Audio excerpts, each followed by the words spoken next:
I'm humbled to be here and even more humbled after hearing from all the speakers on topics such as curing disease, raising money, city infrastructure, and then there's me. What do? I drive around in circles over and over again, and have been doing that for the last 17 years. But it's great to come home, I grew up here, went to junior high at Laguna Junior High School. San Luis Obispo High School. I'm joined by my mother, my brother, some good friends that go all the way back to 7th grade.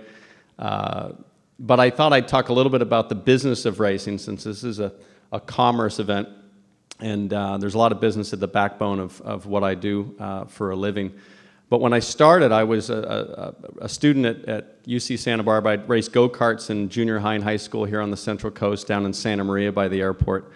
And my third year in university, I decided I wanted to go test my abilities at racing school up at Skip Barber in Monterey.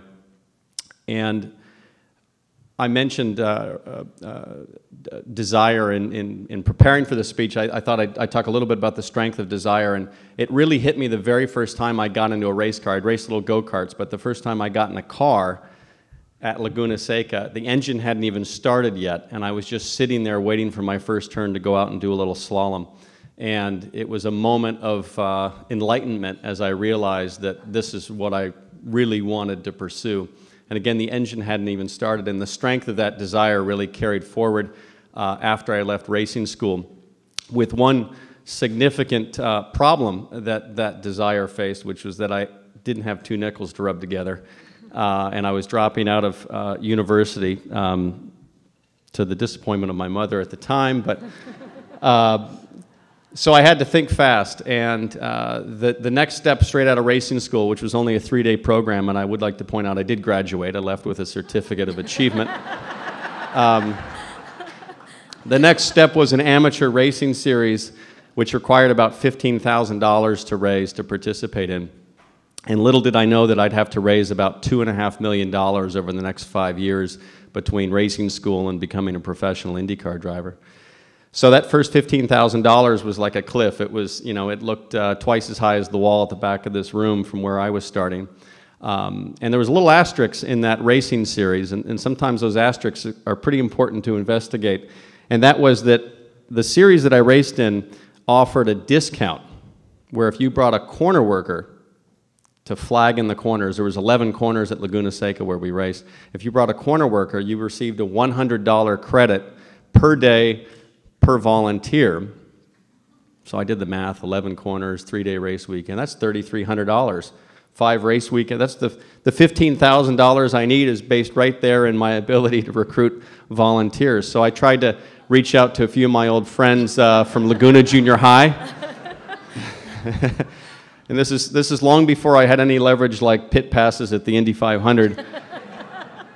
And miraculously, Chris Richardson, I think, was pretty busy, and Justin Demko had business in New York or something. So there I was. I needed volunteers. So I needed an idea on how to fill those seats, those flag stations. So very quickly, my desire confronted my fear of picking up the phone and calling people, and it's always a really interesting dynamic when your desire meets fear and one wins, and in this case, desire won. So I pick up the phone and I cold called Carmel Valley High School, which was just over the hill. Had no idea if they had an auto shop, but I asked to speak to the auto shop teacher. And luckily, they put me right through. He picked up the phone and said, "This is Mr. Jones at Auto Shop." And I said, "Hi, my name's Townsend Bell. I'm a racing driver at Skip Barber. We've just declared a new high school internship opportunity. And we're really excited to offer your students the ability to come out and learn about racing. And the highlight of our program is a race officiating segment where your students will actually get to officiate a real auto race." There was a long pause. I thought he might be dialing the cops, but luckily he came back and said, "That's fantastic. I've always looked for a way for my students to get involved." And that's how I got my start in the business of racing. And again, totally fueled by the strength of my desire to succeed, and frankly, that desire was something I had no control over. It either exists or it doesn't, and in this case, it existed in very strong fashion.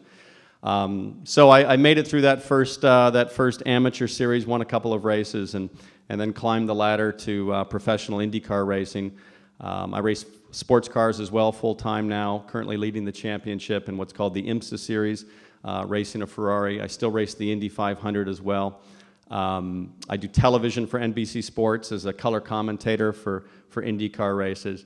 And flying here last night I've actually been on a stretch of trips now since the end of April. I've been gone 4 days a week.